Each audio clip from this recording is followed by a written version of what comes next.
With each passing day and each degree increase in the temperature, the world is realizing the need for sustainable and green initiatives. Of course, the responsibility lies with us, but a major chunk of it must be shouldered by the corporations across the world. Why?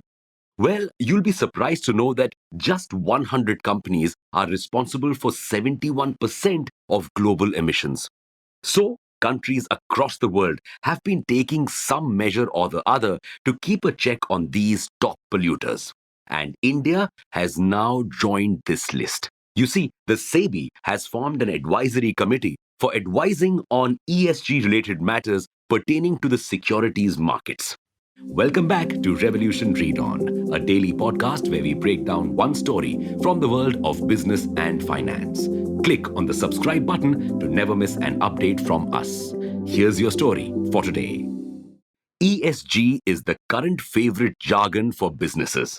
It stands for Environmental, Social, and Governance Issues, which is a really broad set of issues, including stuff like what a company's carbon footprint is, how sustainable is the company, how it treats its workforce, and so on. Why club all these varied issues together? Because each aspect is important for the sustainability and the longevity of a company. If a company is going carbon neutral but cutting its workers' pay to do so, then it's not a company that'll do well in the long run, right? So, how a company fares on all three grounds gives us an exact picture of how much value it is creating for the economy as a whole and how sustainable it is. And as investors are getting more woke and climate and socio-economically conscious, they are looking at ESG metrics more than financial metrics to decide where to invest. But why should one invest on the basis of ESG? How do you even get financial comfort while investing? Over 2,000 studies have been conducted on the impact of ESG metrics on a company's finances. Out of them, 70% found a positive correlation between better ESG metrics and financial results.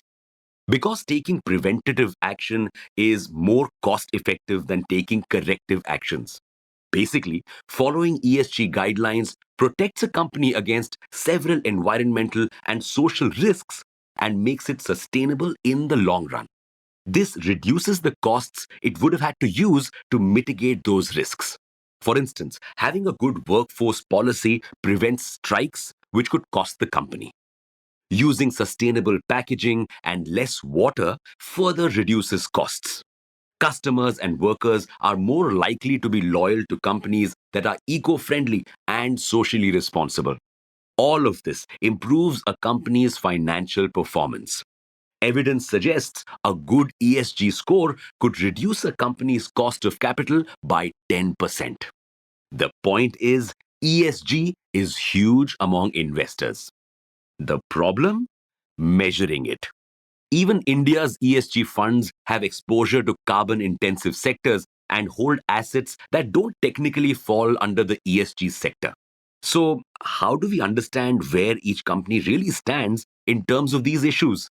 Since we don't really have a global benchmark for ESG, SEBI has made it mandatory for the country's top 1,000 companies to file a business responsibility and sustainability reporting from financial year 22-23.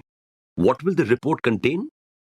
It will broadly include social metrics such as gender ratio, representation of women at the top, measures of differently abled, turnover rate, median wages, welfare benefits, occupational health and safety, training, environmental metrics like sustainable production, waste disposal, life cycle assessment, resource usage, greenhouse gas emissions, air pollutant emissions, and governance metrics such as anti bribery, anti corruption, grievance redressal mechanism, avoidance of conflict of interest, timely closures, and stakeholder engagement. But these metrics need to be constantly revised and revisited. That's where SEBI's advisory committee comes in.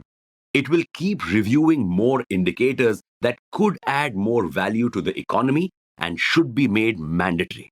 Also, you may have seen a lot of big companies focusing on going carbon neutral and plastic free. That's because being environmentally friendly is in right now. But a lot of these companies are ignoring social and governance issues. So the board will focus on creating broader and more uniform metrics to measure these issues as well, to make sure they aren't forgotten. Thanks for listening in. Make sure to follow this podcast if you aren't already. We'll be back tomorrow.